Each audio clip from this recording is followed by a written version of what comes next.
Welcome back to another episode of the White Sox franchise. And today's the big one. Today's the day we use our #1 overall pick in the 2026 MLB draft. We do have to get through the rest of this A series first though. I was a little cautious about how much we got through last episode because I didn't want to trigger the draft. So I don't know if as soon as I sim this Friday, if it's draft time or if I have to sim past Saturday. But yeah, after the draft, after we finish the A series, we're also going to look at the All-Star game. If any of our guys made it, I'll play with them if they get into the game. And then we're gonna take a look at the halfway point of the season at the entire organization. So this might be a long one, this might be a lot of menus, but I'm excited. This is a very exciting episode, having the #1 overall pick in the draft and knowing who I want and knowing that I'm gonna get who I want. But real quick before we start, we do have an update on the trade that I tried to make last episode and it's just gone. We didn't get any feedback. I really would have liked feedback because I would have liked to be able to see how far apart the Mariners thought we were on that trade if it didn't go through. But actually my guess for why it was just kind of like null and void instead of us getting feedback is Brandon Eisert must have cleared waivers. He doesn't have the DFA symbol next to him and he was part of that trade, so I'm guessing that kind of invalidated or reset the trade or something when his status changed. But I did really want to see what the result of that trade would be, so I am going to try and push it through again.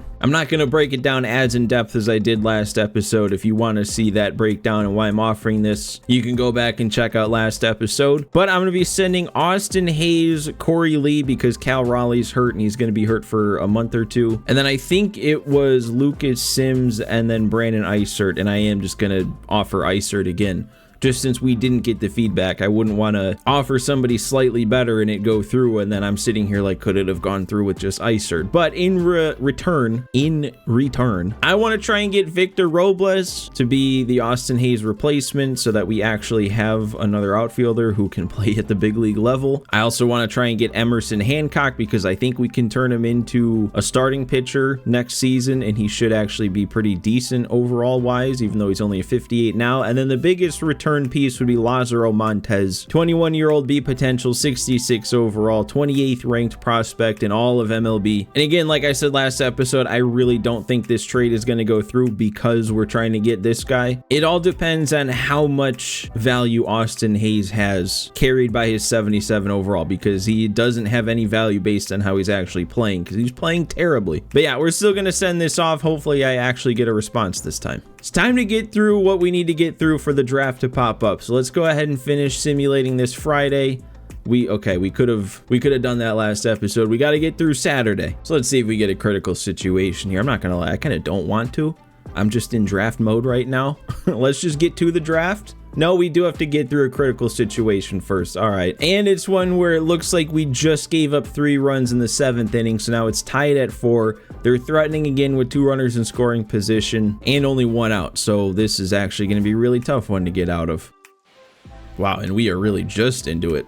Didn't even see the walk-up. I don't know if we want to leave Herget in, but also it said he only threw 5 pitches, but loading in, it said he gave up 2 hits and he's also thrown 2/3 of an inning. So I don't know how that's possible. We could bring someone else in. I think we will bring someone else in, actually. I think Vassell makes a lot of sense. Vassel's got 92 pitching clutch. It's triggered right here with the 2 runners in scoring position. So Mike Vassell, it's up to you to not allow a run to come across. And what I need to make sure to do is bring the infield in. I've forgotten to do that before. Let's bring these guys in halfway. I never really like committing all the way in. Let's just bring them in halfway. It's not a crazy amount of speed there on third, just a nice amount of speed.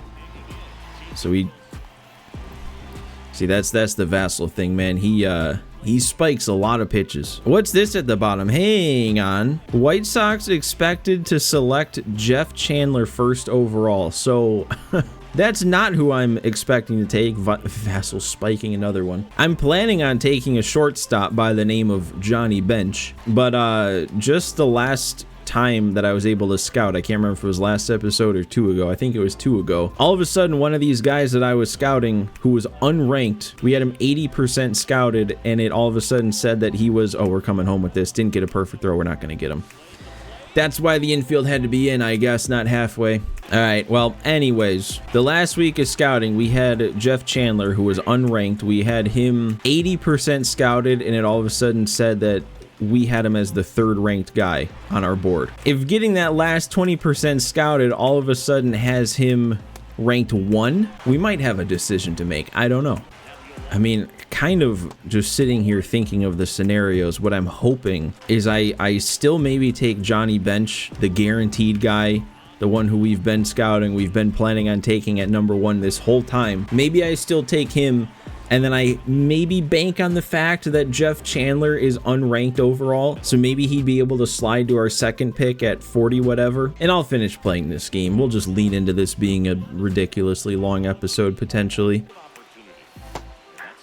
You know, something else I forgot to point out is we're in the midst of a 4-game losing streak right now, which is really too bad because we'd been doing a pretty solid job of building our record up closer and closer to getting back to 500, and then 4 losses in a row kind of tanked that, so another loss here obviously would be very bad. Are you kidding me? I waited back so long right there, and I was still very early. Are they not gonna challenge that? Okay, that was definitely not a ball. That was way in the zone, but I'll take my walk. Yeah, dude, that was like entirely in the zone. That's one of the worst missed calls I've ever seen. All right, another walk, back-to-back walks, can't find the zone. I'm not hitting the ball. There have been a couple hittable pitches that I have not hit, and they're already going to the bullpen. All right, they just brought in a righty to face Sosa. Sosa's 2 for 2 on the day. He's got that average up over 270 now. Are you kidding me? Oh! You're not kidding me, I guess. That was a surefire double play on a great swing. So you know what? It balances out there. I deserved a hit on that. We got on base. We're not ending the inning. Now it's on... Ooh. Okay, I maybe should have been more aware. Do we want Derek Hill up in this situation? 0 for 3 strikeouts. We already... he already saw a pitch. This might be a little unethical. Yeah, you know what? I'm going to Benintendi here. Benintendi with his 199 batting average. Oh, I gotta challenge that. And we don't even get a replay. It just says it stands. Are you kidding me, dude? I mean, yeah, it was. It was in the zone. Hayes, you need this. Boost your trade value a little bit.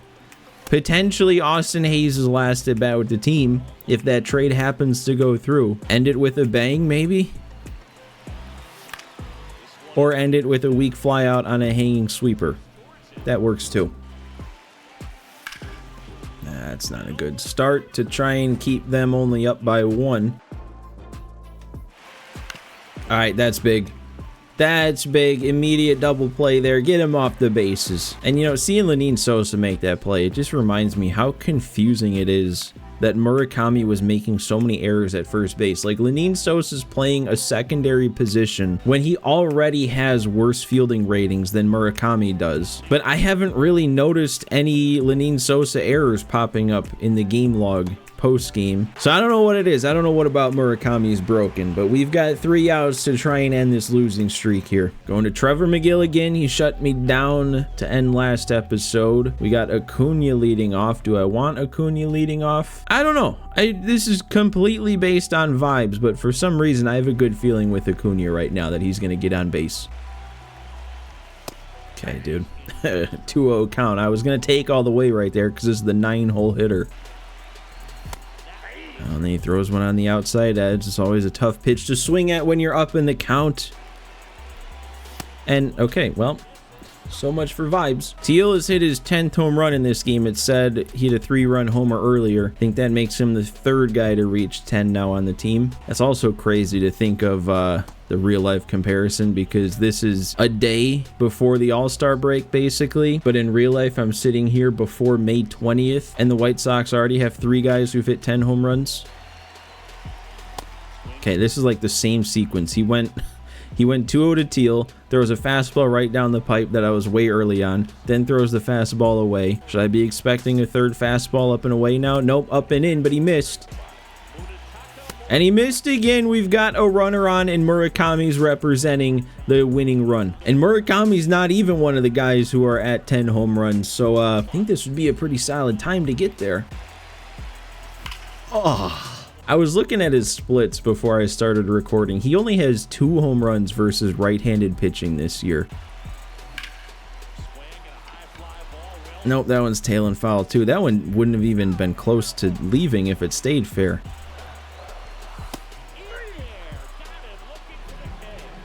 I don't know why I took that. It's all right. We've got power here too.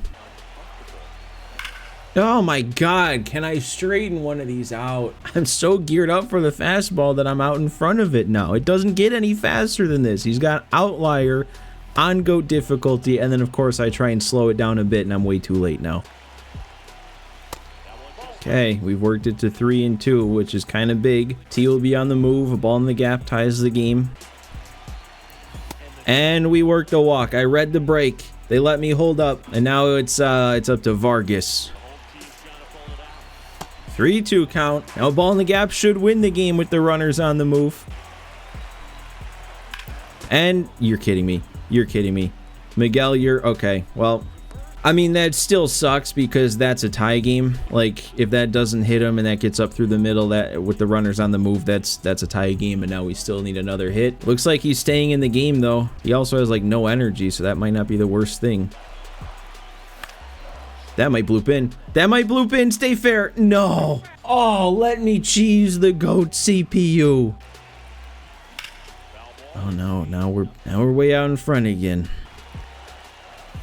That one has to get through. It is going to get through. We're going to win it. That was hit so perfectly, man. It died. No chance. Walk-off win. I earned that at that point, man. I saw, I think, 35 pitches from Trevor McGill in that inning. And I would have been mad if we had lost it right there after the pitcher wall prevented me from tying it with Vargas. All right, well, for not really wanting to even play a critical situation today, that was one of the more fun critical situations I feel like I've had in a while. And now I think as soon as I simulate the rest of the day and we move on, it's going to be draft time. So are we ready? Do we have our popcorn ready? Let's get to it here. Oh, we gotta, okay. I did forget about my trade needing to see if it goes through or not, but a trade does happen. The Orioles send Trevor Rogers to the Braves for 3 C potentials. Is this a bad trade? So what about ours though? Do we get any feedback on ours? We don't. We just gotta go to the draft. All right, let's get to this. I'm very intrigued to see what this whole Jeff Chandler deal is, but I am gonna go through and add prospects to my board, and yep, look at this, man. Wow, we get him up to 100%. And Jeff Chandler, unranked by the MLB as a whole, is our #1 ranked guy now at the last second. I had this all figured out for weeks, for months. Johnny Bench was gonna be the guy that I take 1-1, and now I don't know. All right, well, I've gone through and I've added everybody to my list. I did add Bench to the top. I don't know, man. I don't know how much I trust the not ranked aspect of this to have Chandler drop all the way to, what would it be? Pick 41 would be what he needs to drop to. And I don't know if that's likely. I mean, he's unranked. It doesn't mean that nobody else knows about him. I guess I should point out, we don't even 100% know if we can trust my scouts. I didn't hire them. We were stuck with the guys that were there to start, and they weren't, you know, the greatest scouts. So I guess that's another reason to kind of be off-put by this, because, you know, that's a big leap to take a guy who is not even in the consensus of being ranked in the top 200. Like, could you imagine if the real-life White Sox did this? All this talk, do you take Rock Chalowski? Do you take Grady Emerson? And then all of a sudden they just take somebody you've never heard of before? Even in this fake world, I don't know if I want to be the man responsible for that. And then it also comes down to, like, I mean, just which one of them looks better, because Jeff Chandler, for him being ranked 1, like, nothing jumps off the page at me. None of the present attributes look all that crazy good. His starting overall would be in the low to mid 60s if it hits in the middle there. Obviously the potential would be great, guaranteed at least a B, but a very good chance of being an A potential. But again, nothing jumps off the page. None of the present attributes look good. I don't even know if there's any point in looking at the future ones, because, you know, that all depends on how the progression happens. But even the stamina, I like to look at stamina for drafting guys, and I like to avoid guys with lower stamina because stamina doesn't seem to improve. And the best it could be for Chandler is 78. It's not like it's bad. He would still have usable stamina wherever this lands, but, like, you know, if it's got a chance at landing upper 60s, right around 70. You know, that's not phenomenal. But then you look at Johnny Bench, and I mean, I was saying it from the start, this isn't necessarily a number one pick that blows you away, but hitting wise, he is solid across the board, and he's a switch hitter. He'll have good plate discipline, which I feel like is good, especially for a young guy developing. And it's not like he's going to be an elite defender at short, but he should be solid, and all of his reactions will be better than his actual fielding ability. He's got a good arm, or at least a decent arm, and he can play second or third if we don't want to move Colson. And I guess on top of it all, we know the starting overall is going to be between 68 and 80, so if we assume that hits in the middle, he'll be a low to mid 70s, more close to the mid 70s. Like right in the middle would be like a 74 overall. 74 overall would play right now. Like I don't think we can add him to the team in the year that we draft him. We'd have to wait till next season, but like that would play right away if we wanted him to make an impact. Jeff Chandler, I mean, he would have to hit on the very top end of his current overall for him to make an immediate impact. I really did not think we were gonna have to spend any time talking about this first pick, because like I said, for months in the game and probably for over a month in real life, it's been Johnny Bench, and I haven't even had to give a second thought to it. I think I'm gonna go with him. I think I'm gonna take Johnny Bench, stick with the plan. We will hope that Jeff Chandler makes it 40 more picks to our second pick. And if I can get him there, that'd be insane value if we can trust our scouts. If not, then the plan doesn't really change. I was already locked in on either Richard Irvin or Chuck Vargas. If they make it to my second pick, these next three guys, Acosta, Triola, and Fry, that's who I was considering for pick 3. And then these other two guys are for later in the draft, just a couple of guys that I scouted that, I mean, like, you know,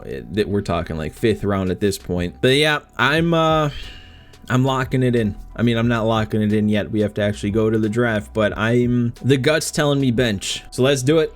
Let's officially progress to the draft. I don't even think it starts immediately. Well, I don't know, because this is the first draft I'm doing this year. See?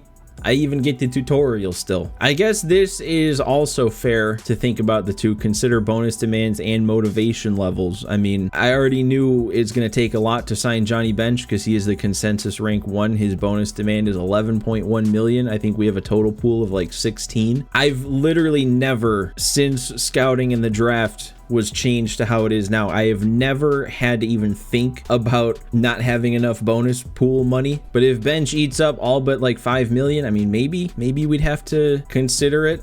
He's also only 47% motivated, so it might be a little difficult to sign him after the fact. Whereas Chandler, I mean, not even ranked, that bonus demand is only 310K, but it won't let me give him 310K, but it would let me give him the absolute minimum we could. And he'd probably, I mean, he's already 68% motivated. I think that motivation goes up with the more we offer him. So even if I offer him the least possible I can, his motivation might be 100%. So I guess that's another thing that would suck is if I take Johnny Bench after all this deliberation and then I can't sign him. No, I'm still sticking with Bench. The ideal world, the ideal scenario is Chandler somehow makes it to our second pick. We got to get through obviously the entire first round, couple PPI and competitive balance rounds, and then the Rockies. But no, we're sticking to our guns here. Jeff Chandler came in at the last second.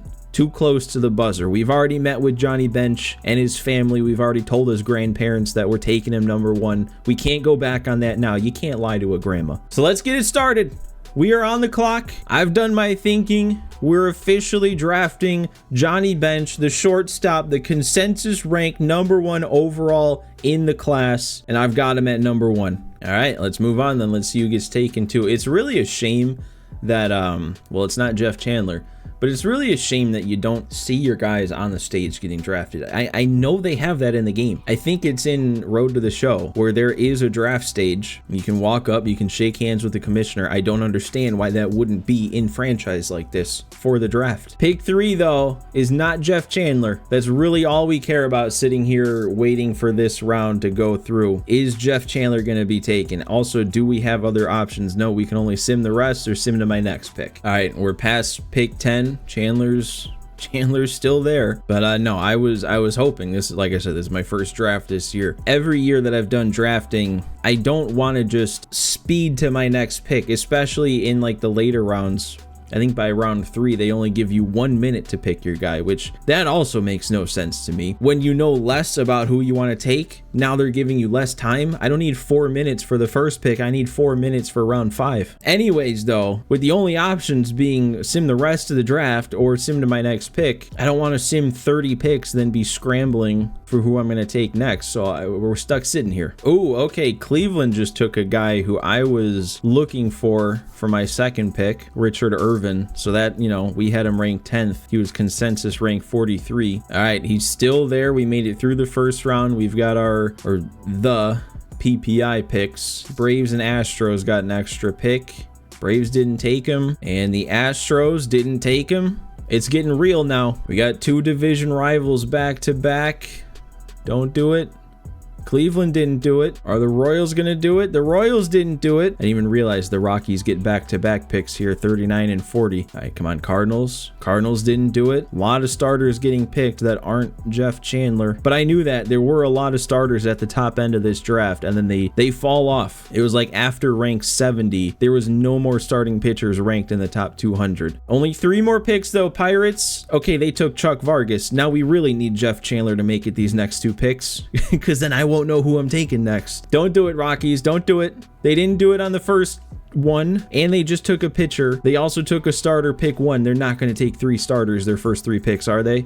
They're not. We got them. It worked. It worked. Don't trust my scouts. Trust my gut. Jeff Chandler, our number 1 ranked player in this entire draft, dropped to my second pick at pick 41. That's huge. I mean, this right here almost makes me feel dumb that I was even considering taking him number 1. But now we can lock him up. That means that according to our scouts, we just drafted the best player in the draft and the second best player in the draft. All right, now we got a while to wait for this next one, and I don't anticipate any of my other guys getting taken just because all 3 of these next guys are also unranked. Where's even...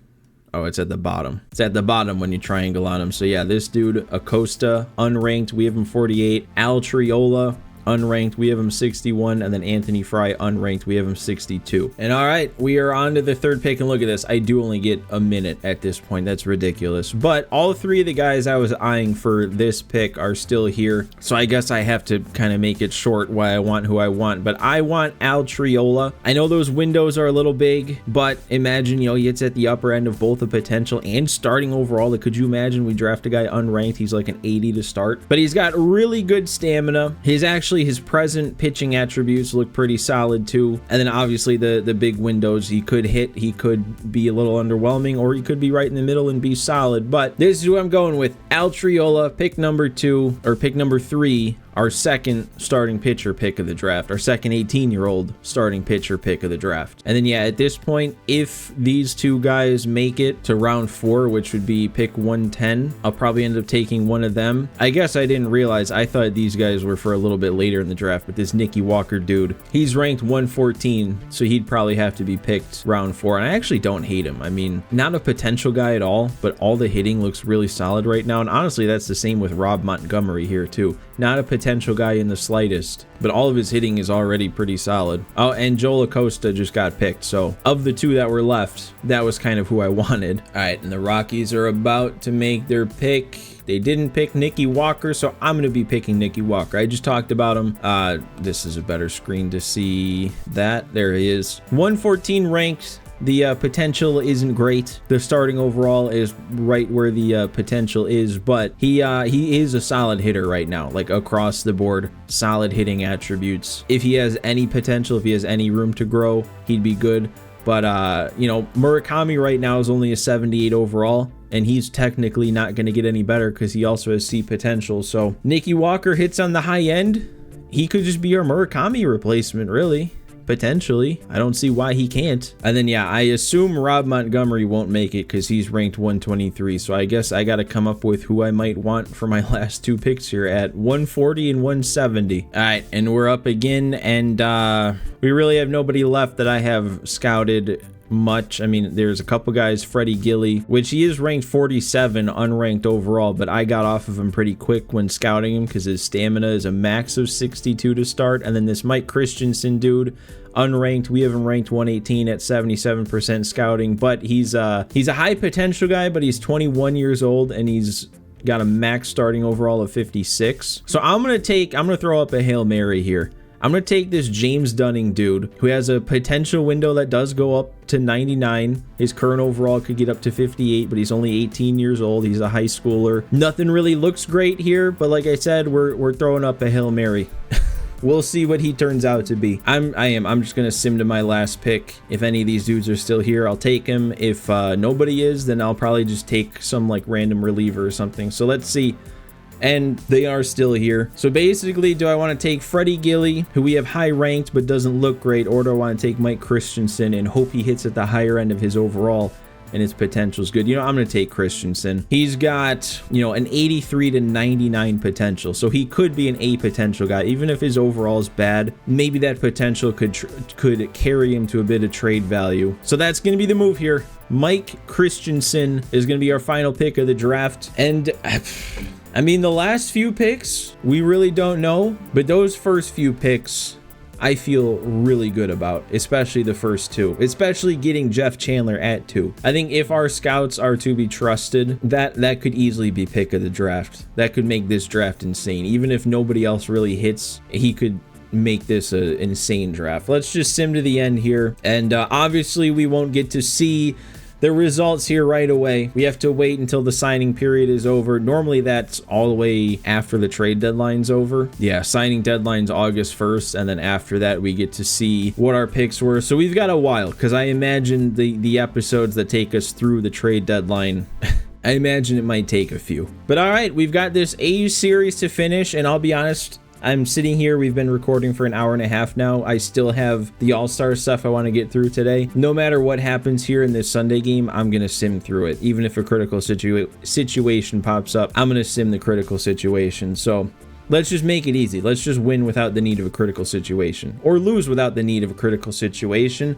Finally got some feedback on my trade though, and honestly that little quote, I mean, am I crazy to say that makes it seem like they're not that far off? Like, that's not really harsh language there. We reviewed your trade offer but ultimately chose not to move forward at this time. They could be into it, maybe. All right, first though, let's see about this 4-2 loss to lose the series. Brooks Baldwin hit his 10th home run.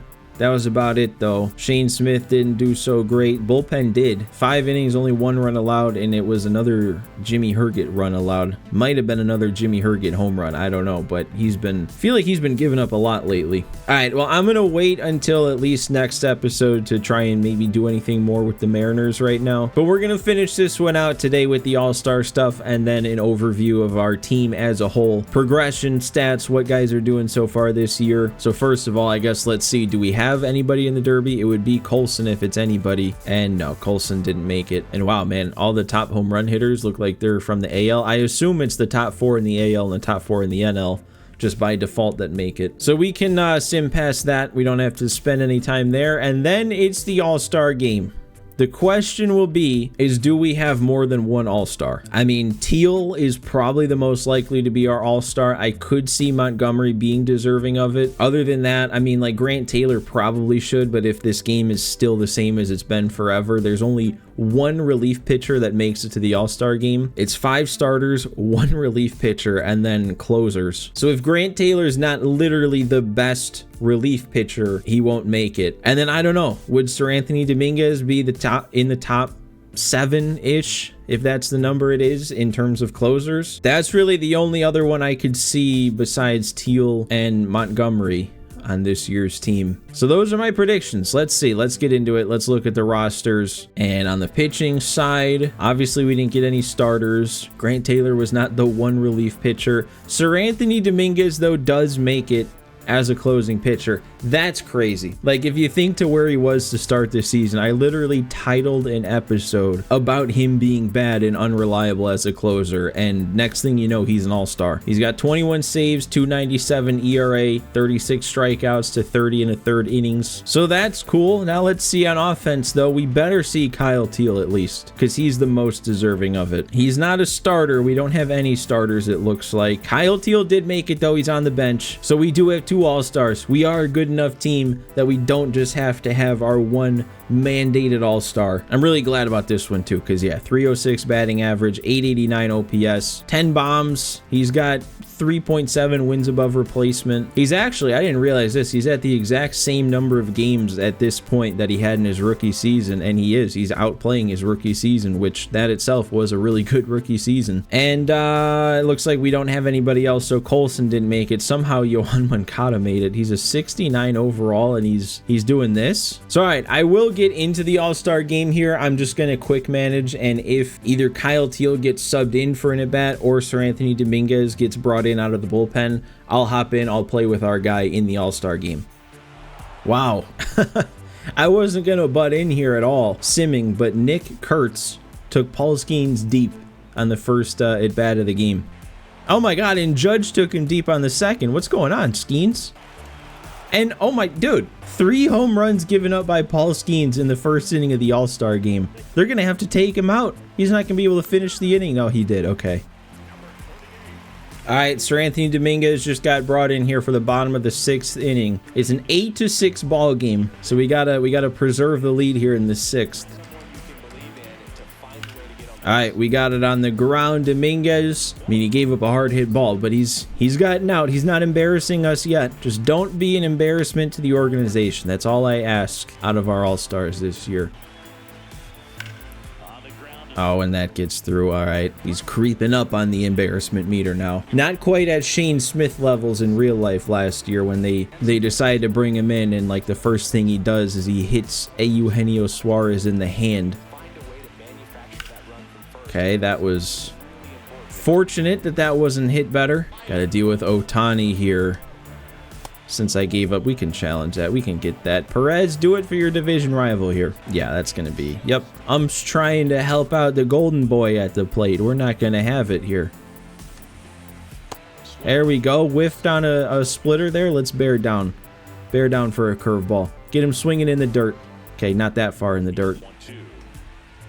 Splitter again gets him though. All right, Sir Anthony with a scoreless inning in the All-Star game. Now we'll head back into the simulation to see if Kyle Teel gets an at-bat. Oh, and he does. They put him in left field. All right, so let's hop in here. We got Sir Anthony in the bottom of the 6th. Now Kyle Teel on top of the 7th to play left. And that didn't look good. See, I know Kyle Teel has a secondary of left field, but oh, hang on. Oh,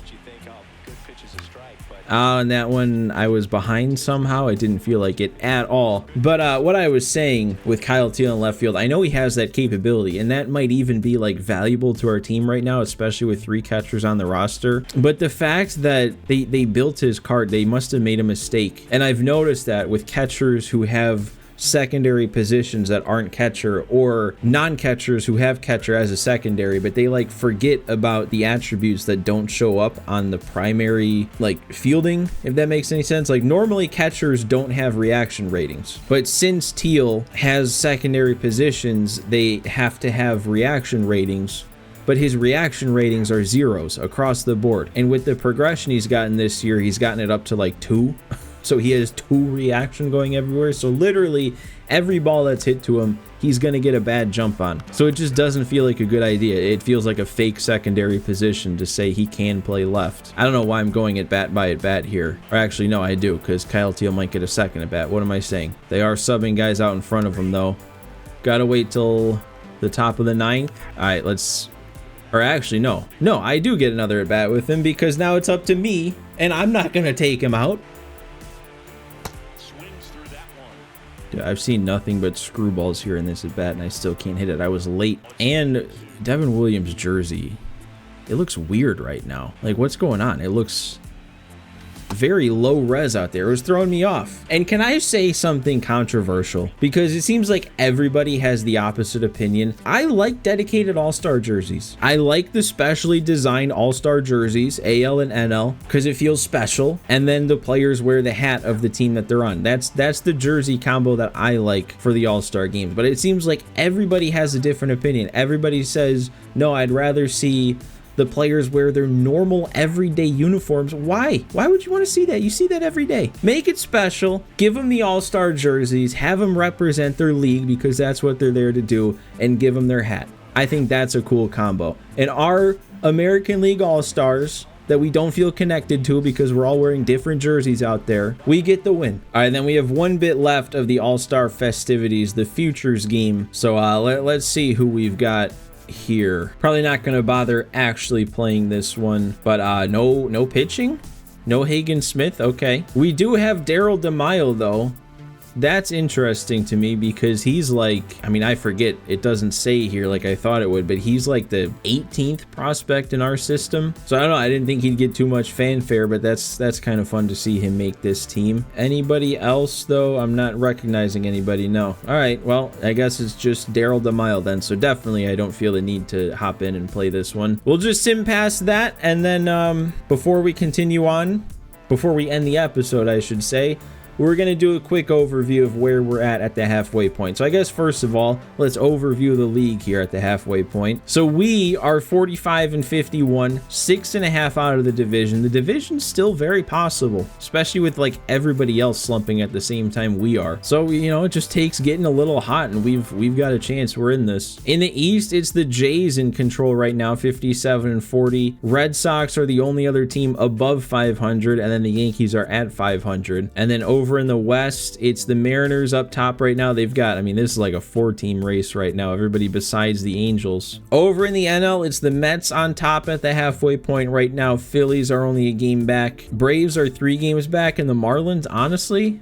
still kind of in the mix. I mean, if I consider myself in the mix, Marlins are in the mix too. Same record. NL Central, it's the Pirates, and they're way good. They're almost 20 games over 500. Cubs only 1 game behind. Reds are in it too. And the Brewers just, they never sim well in MLB The Show, I swear. They're always so good in real life, but I guess in real life, they also always play better than they should play on paper. And then lastly, the West, it's the Diamondbacks. Well, they're tied. Okay, D-backs and Dodgers are tied. And then the Giants, 1 game over 500, but 7 games back. So all right, we've got an idea then of who's in contention, and for the most part it's who you'd expect, except maybe the Pirates. But the Pirates are actually 13th ranked, so I guess that's not totally out of nowhere. So then I guess sticking on the subject of around the league, let's look at some league leaders. It looks like they have it by default sorted by MLB, and then what am I looking at here? Okay, so it's an MLB leaderboard and then a rookie leaderboard. There's literally only 2 qualified rookies, and it's Murakami and Chase DeLauder in all of Major League Baseball. That's wild. Nobody's playing rookies this year. I do kind of want to see, though, just broken down by our league. So batting average, Kyle Teal is actually top 5. 4th best batting average right now in the American League. Cal Raleigh way out in front with home runs, but he's going to lose that with his injury. He was having quite a year, man. 35 homers by the All-Star break. He was going to repeat. He was going to hit 60 again. Look at what he was doing. I mean, dude has a 6.8 wins above replacement before the All-Star break because he got injured on the 4th of July, I think. He might still have a shot at the MVP when he comes back from his broken arm. I'm kind of just skimming through the top 5s here to see if we have anybody top 5. But Mike Trout, he's having a good year here, which is, it's always fun to see. He's also not regressing at all. That's also fun to see. ERA leaders, you got Chris Bubich right now with a 2.10 ERA, and then Jeffrey Springs at number 2, Scooble, DeGrom, Logan Gilbert. We don't have anybody cracking anywhere near here. Let's see how high. 392, 29th among qualified pitchers. That's the best ERA we've got to show for our team. Shane Smith, though, is, I mean, he's got the symbol for a league leader there, but tied with 4 other dudes for one shutout. Scooble leading the league by a lot in strikeouts with 159. Shane Smith also then tied for complete games. All right. And then, all right, we're on to the wars here. Scooble with 4.2 is leading the league. Cal leading the league in batting. Like I said, he might have a legit shot at MVP even with missing probably over a month with a broken arm. I do want to take a peek at a couple NL leaders here. You got Lindor leading in batting WAR. PCA, though, he's right there. Skeens leading in pitching WAR. Logan Webb actually has 3 CGs this year. He has 89 stamina, started at 90. See, that's why I say, man, the stamina progression just doesn't exist on this game. You got a guy like Logan Webb, who's thrown 3 complete games. He's thrown 136 innings by the All-Star break. He's averaging almost 7 innings per start. And you're telling me all those factors combined and he's gonna decrease in his stamina. They gotta fix this because it's been years. People should be able to improve their stamina over their career. Anyways, though, Skeen's leading in strikeouts. ERA is actually Chris Sale. I was intrigued to check when I saw that because I know they said they're changing things this year. As long as somebody plays good, they shouldn't really be regressing, even if they're older. And Chris Sale is 36, having an insane year with that 180 ERA. He himself is averaging 6 innings a start, but he is regressing down 3, which I guess isn't like crazy. That's not egregious, but also I feel like that's not quite what they said. If he's having an all-time season like this, 180 ERA, I don't think he should be regressing at all. And if we're talking we're at the All-Star break, by the end of the full year, he'll be probably another 2, maybe 3 overall decreased. I don't know if I like it. But then offensively, Lindor's leading in OPS. Nobody over 1,000 OPS in the NL. PCA leading in slugging. He's got 20 bombs, 27 doubles, and 5 triples helps. 25 is the league lead for homers with Matt Olson, and that's about all that's relevant. Lindor with a 334 average. Actually, the NL has 14 guys at a 300 average or better at the All-Star break here. I am almost 2 hours into this recording, and we haven't even looked at my own team yet, but we were prepared for this, right? This is what I said this episode was going to be. We're not going to like go crazy in depth on everybody, but there's a couple of guys I want to say some things about, like Munetaka Murakami. Just a weird year he's having, I feel like. He's progressing decently, only 1 overall, but for his potential still only being a C, I feel like that progression is better than I would have expected. But the year he's having is just, it's weird. Like 274 batting average, 378 on base is really good, but he's just really not hitting for power. Not even 10 homers at the All-Star break. It took him like a month, if even, to hit 10 homers in real life. But then this is also the weird thing that I kind of touched on in that game against the A's.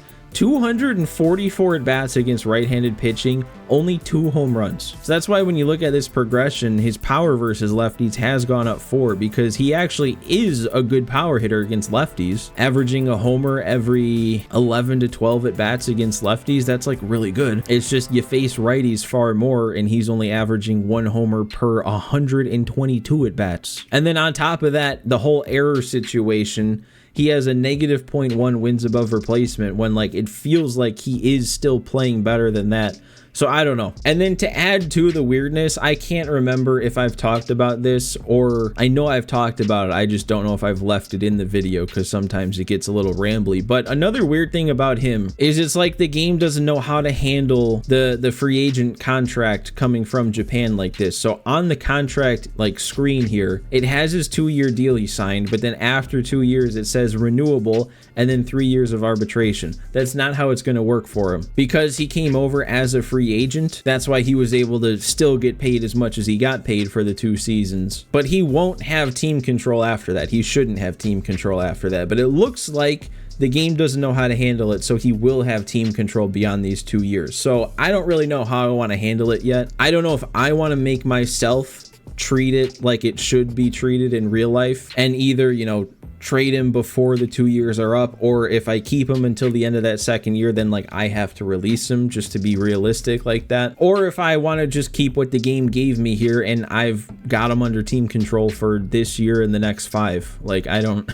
I don't know what I want to do. I also don't know if he would necessarily be a first baseman that's worth $17 million a year for another 5 seasons after this, based on how he's playing, based on what we talked about, and the fact that he doesn't have potential. Like he is at his potential already right now. So I don't know, just weird things going on with Murakami. Somebody else to highlight though is Chase Meidroth, because he's had 3 overall of progression, and I feel like we haven't talked about him for a while. He had some weird power to start the year. Like he was hitting for some power, he was hitting some tanks. Slowed down a lot though, so now he's just a worse version of what I'd want Chase Meidroth to be, like with his high contact, low power, pretty solid discipline at 71. I want him to be an on-base guy, and I feel like to be an on-base guy, your on-base should be over 350. Like my ideal version of Chase Meidroth is like a 270-ish average, you know, 350 plus OBP. Honestly, my ideal Chase Meidroth at the plate is what Murakami is at the plate. But Mydroth has a 2.2 wins above replacement with what he has done this year, which I'm kind of surprised by. I don't know if because he's a second baseman, that's why. Because it really doesn't feel like he's putting up good numbers. Like his OPS, if OPS plus existed, a 713 OPS is probably like right at or a couple of ticks under that 100. So it's probably below league average. But I don't know, man. He's doing his thing and I'm not complaining. I guess we can also touch on Lenine Sosa here too, because he was somebody that I wasn't sure what our long-term plans would be for him. I kind of thought he'd be the odd one out here, but with Murakami's defensive struggles, he's kind of found his spot playing first base now, and he's had a decent year too. The average is high. He's just never an on-base guy. He's mashing lefties though. 318 average with 4 homers and 88 at bats is really solid. He's just under a 1 win above replacement. I don't know what I want to do with him, but to start the year, I was kind of gung-ho on the idea of wanting to trade him, and now I don't know if I am as much. And then the last guy I feel like we haven't really spent time talking about at all is just Luis Angel Acuna again, and I don't know, man. Every time I look at him, I'm like, oh, he's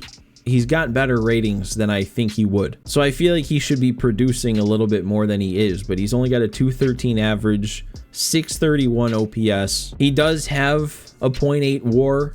He is a solid fielder in center field with his speed, especially. He also steals a lot of bases, 12 steals. I don't know, man. Again, if we're talking about like our ideal version of the guy, I feel like with 61, 64 contact, I'd want to see his average at least at 250. If he was a 250 average guy out of the 9 hole, playing a good center field, I'd be happy with that. But with the production we're getting from him right now, just not too enthused. And on top of it, I also forgot to mention, but his weird splits. He's horrible against lefties. I haven't had him starting in center against lefties for a while. And yeah, I don't get it, because he does have slightly more contact against lefties. I mean, going back to how he started the year, 5 more contact versus lefties, 6 more power, and he's just so much worse against lefties. And we could touch on Benintendi a little bit because, man, he's been a letdown too. He's kind of the same thing as Acuna. I feel like his hitting attributes are better than I would expect them to be. He's got solid contact, and the power should be pretty solid too, but he does not perform.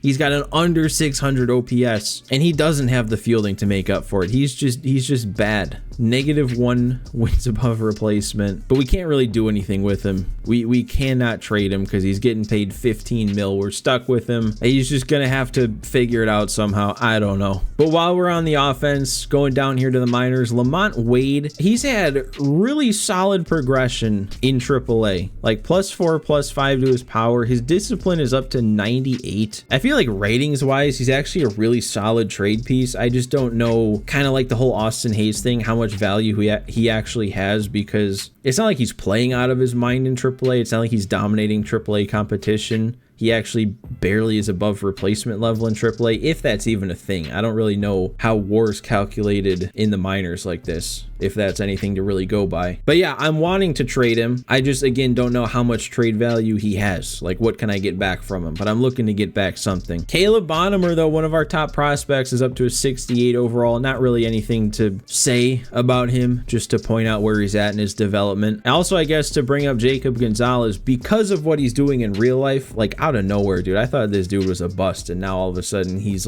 putting up some crazy numbers in AAA. He hasn't put up numbers in AAA here. Actually, he started in AA. He's had some decent progression though, +4 power both ways, and then his contact versus lefties going up 6. I don't know how much he really can factor into our future. He's our number 8 ranked prospect, so who knows, man. I don't know. Riku Nishida, though, is somebody else I wanted to mention. I forgot about that because he's another fun one in real life. Like, he kind of feels like another Sam Antonacci hiding out down in the minors in real life. But for us here, he's only got a D potential, but also, like, he's a solid fielder. He can play all around the outfield and second base. And, like, he's hitting in the minors. He's got a 280 average, even hitting 8 home runs without much power. So if we trade some guys, if we get rid of some big league guys, some big league outfielders, again, it'd be up to the CPU. But if they called up Riku Nishida, he could be a decent, like, serviceable guy for the rest of the year. And then there's not much to talk about in AA, but Sam Antonacci's been playing pretty good since he got called up. I know I've mentioned it a couple of times, but he just, the way they built his attributes, he kind of got shafted. I don't really think he's going to turn into much for us. Braden Montgomery, we're still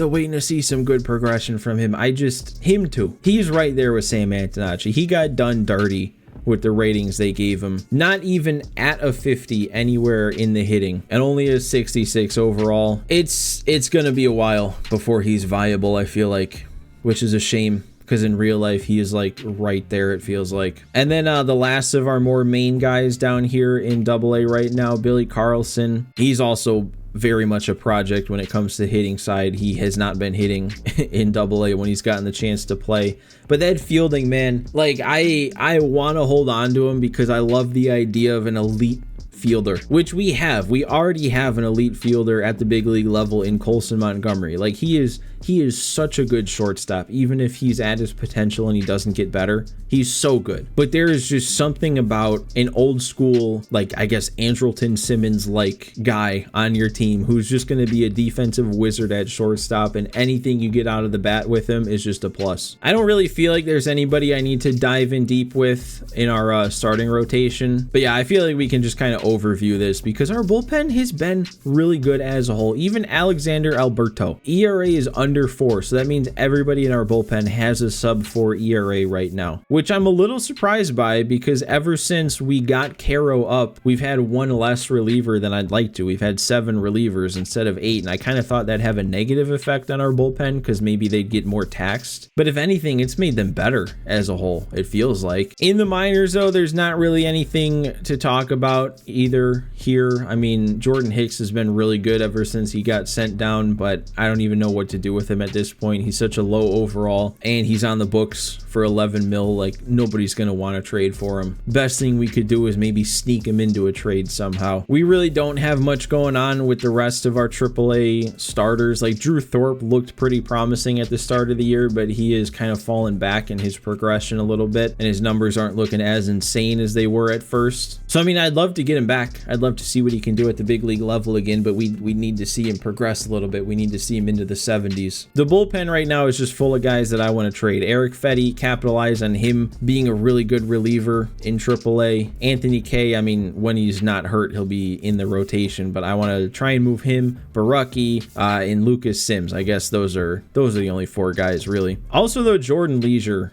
I feel like could be really good. I feel like his attributes look really solid. You know, just low control, low home runs per 9, but the control gone up 4, and that's because he's only walked 6 guys. Like, he's fixing one of his issues here, and that's the lack of control. He's also giving up less than 1 home run per 9, so like that's probably fixing the home run problem a little bit too. And then in AA, it's really just Hagen Smith, and if you remember a couple episodes ago, it told me he had like a 9-something ERA in June. He just had a weirdly bad June. He's been good ever since June ended, and his overall ERA now is back under 4, so it was just a weird month. But he's been a really good strikeout pitcher. You can see that in his progression here. He's got 107 strikeouts and 83 2/3. But all right, that's gonna do it for this mammoth episode of the White Sox franchise. Almost or over now, 2 hours and 20 minutes of me recording. Hopefully this doesn't derail the consistency that I've built up over these last few days, posting every day. But if you guys stuck with me through the end here, thanks for watching. Make sure you hit that like button for me if you enjoyed. And next time out, we will have to start thinking about some trades. We're gonna have to decide what we're gonna do at this deadline. So I will see you next time.